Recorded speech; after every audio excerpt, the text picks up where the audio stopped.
Now you can sign into Microsoft Edge using your Google account. Let's see how to do that. First open Microsoft Edge, open a new tab and then type edge colon 2 times / and flags. Press enter. Now here you have to type sign in. You will see these 2 flags. Enable them. After that, click restart.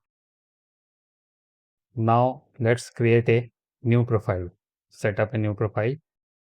Now here you will see the sign in with Google button. First let me sign in to my Google account.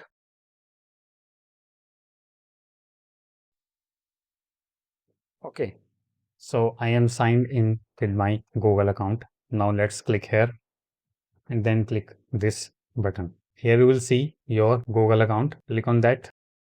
Click continue. Okay, after that you have to set your date of birth. Next, you have to set up your first name and last name. Click next. Now you have to enable Windows Hello with your account.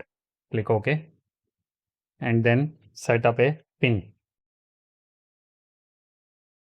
Okay, this is my Google account and I am signing to Edge with this account. Okay, so that's all in this video. If you like the video, please hit like and subscribe.